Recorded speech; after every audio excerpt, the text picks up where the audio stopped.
የለንደ ሸዊት እናውቃለን። ምን እኔ ስንቴ ተናገር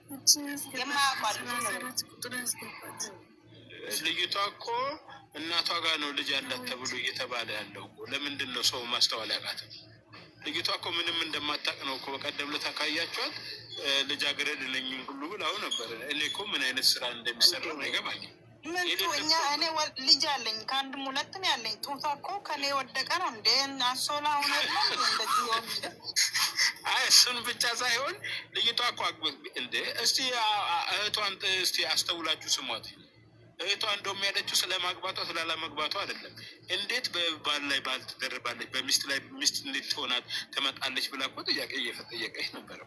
እቺ እህቷን እኮ እህቷ ነው መሆኗንም እርግጠኛ አይደለሁም፣ ግን እህቷ ከሆነ ትክክለኛ ነገር ስትናገር የነበረችው እኮ እሷ ነች።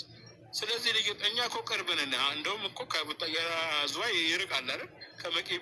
ከመቂ ዝዋይ ደግሞ ቅርብ እኮ ነው። ይህንን ነገር ደግሞ እናንተ እንደው አይናቸው እንዲበራ ከሩታ አጠገብ ያሉ ሰዎች አይናቸው እንዲበራ ማድረግ አለባችሁ። እኔ ሌላ ነገር አይደለም። አሁን እንትና አሁን ኤፍሬም እና ዳዊት የሚባለው ልጅ ወይ ቢነጋገሩ ጥሩ ነው የሚል እምነት አለኝ። 5 ይህንን ነገር እንደው ብታደርጉልኝ ብቻላችሁ ይህንን ነገር ብታደርጉ ጥሩ ነው። ዳዊትና ብቻ ኤፍሬም ቢነጋገሩ ለውጥ ይመጣል የሚል እምነት አለኝ። እንትና ኤፍሬም ደግሞ የዝዋዩን ታሪክ በደንብ ደርሶታል። እኔም በሰው አማካኝነት እንዲደርሰው አድርጌያለሁ። ይህንን ነገር አስተውል። መጨረሻው ነው 5 ከዛ የለው 5። ስለዚህ ይሄንን ነገር እንድታደርጉልኝ እፈልጋለሁ። ለምን ፈለክ ብትይኝ ኤፍሬም ብዙ ምስጢር ተልኮለታል። ይሄንን ነገር እንድታውቁ እፈልጋለሁ። እናንተ ልጁም አሁን በግልጽ ቶሎ ያላወጣበት ምክንያት ስጋት ስላለበት ነው። ስጋት አለበት ኤፍሬም። የሰጋበት ምክንያት ብዙ ሰዎች እየተከታተሉት ነው። ልጅቷ ደግሞ እጇ ረጅም ነው፣ ገንዘብ አላት። እናት በገንዘብን እንደፈለገች ማድረግ የምትፈልገው። ስለዚህ ኤፍሬም ደግሞ አሁን ብቻውን ስለሆነ ማን ነው እሱን ሊረዳው የሚችል ሰው ብለሽ ትላለች? ማንም የለም።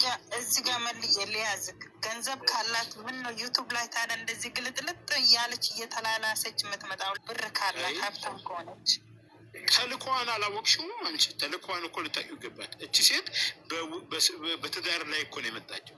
ተልኳን ልትገነዘብ ይገባል።